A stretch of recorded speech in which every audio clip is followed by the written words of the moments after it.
সূরা বাকারা রুকু 7 অনুবাদ। স্মরণ করো যখন মূসা তার জাতির জন্য পানি প্রার্থনা করেছিল, তখন আমি বললাম, তোমরা লাঠি দিয়ে পাথরে আঘাত করো। ফলে তা থেকে 12টি প্রস্রবণ প্রবাহিত হলো। প্রত্যেক গোত্রই নিজ নিজ ঘাট চিনে নিল। বললাম, তোমরা আল্লাহর দেয়া জীবিকা থেকে পানাহার করো আর পৃথিবীতে দাঙ্গা হাঙ্গামা করো না।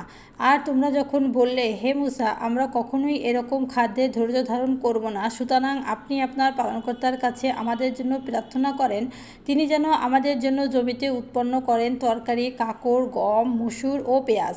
মূসা বলল, তোমরা কি উৎকৃষ্ট বস্তুর পরিবর্তে নিকৃষ্ট বস্তু নিতে চাও? তাহলে কোন নগরীতে তোমরা অবতরণ করো, সেখানে তোমরা যা চাও তা পাবে। তাদের উপর আরোপিত হলো লাঞ্ছনা ও দারিদ্র্য, আর তারা আল্লাহর গজবে পতিত হয়ে ঘুরতে রইল। এর হলো এজন্য যে তারা আল্লাহর আয়াতকে অস্বীকার করত এবং নবীদের অন্যায়ভাবে হত্যা করত। তারা নাফরমানি ও সীমালঙ্ঘন করেছিল বলেই এমন পরিণত হয়েছিল। রুকু 8 অনুবাদ। যারা ঈমান এনেছে এবং যারা ইহুদি হয়েছে আর খ্রিস্টান ও সাবিন, তাদের মধ্য থেকে যারা ঈমান এনেছে আল্লাহ ও শেষ দিবসের প্রতি এবং সৎ কাজ করেছে, তাদের জন্য রয়েছে পুরস্কার তাদের পালনকর্তার কাছে, আর তাদের কোনো ভয় নেই এবং তারা দুঃখিতও হবে না। আর স্মরণ করো যখন আমি তোমাদের কাছ থেকে অঙ্গীকার নিয়েছিলাম এবং তুরকে তোমাদের উপর তুলে ধরেছিলাম, আমি তোমাদের যা দিলাম তা দৃঢ়ভাবে ধরো এবং তাতে যা আছে তা স্মরণ রেখো, যাতে তোমরা সাবধান হয়ে চলতে পারো। এরপরও তোমরা তা থেকে ফিরে গেছো। অতএব তোমাদের প্রতি আল্লাহর অনুগ্রহ ও মেহেরবানি না থাকলে অবশ্যই তোমরা ক্ষতিগ্রস্ত হয়ে পড়তে। তোমাদের মধ্যে যারা শনিবারের ব্যাপারে সীমালঙ্ঘন করেছিল, তোমরা তাদের ভালোরূপে জানতে। আমি তাদের বলেছিলাম, তোমরা ঘৃণিত বানর হয়ে যাও। তারপর আমি এ ঘটনাকে তাদের সমকালীন ও পরবর্তীদের জন্য দৃষ্টান্ত ও মুত্তাকিদের জন্য উপদেশ স্বরূপ করে দিয়েছি। স্মরণ করো যখন মূসা তার সম্প্রদায়কে বলেছিল, আল্লাহ তোমাদের একটি গরু জবাই করতে আদেশ দিয়েছেন।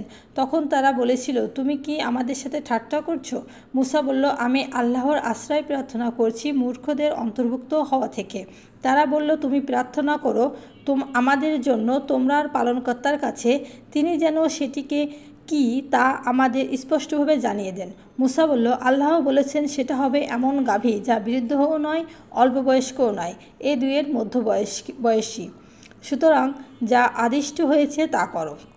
তারা বলল, তুমি প্রার্থনা করো আমাদের জন্য তোমার পালনকর্তার কাছে, তিনি যা আমাদের স্পষ্টভাবে জানিয়ে দেন সেটির রং কীরূপ হবে। মূসা বলল, আল্লাহ বলেছেন সেটি হবে হলুদ বর্ণের গাভী যা দর্শকদের আনন্দ দেবে। তারা বলল, তুমি প্রার্থনা করো আমাদের জন্য তোমার পালনকর্তার কাছে, তিনি যেন আমাদের স্পষ্টভাবে জানিয়ে দেন সেটি কি, কেননা গরুটি আমাদের কাছে সাদৃশ্যশীল মনে হয়, আর আল্লাহ চাইলে নিশ্চয়ই আমরা পথপ্রাপ্ত হব।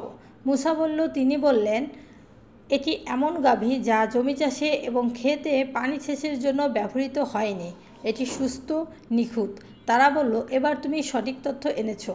তারপর তারা সেটা জবাই করলো, যদিও তারা জবাই করবে বলে মনে হচ্ছিল না।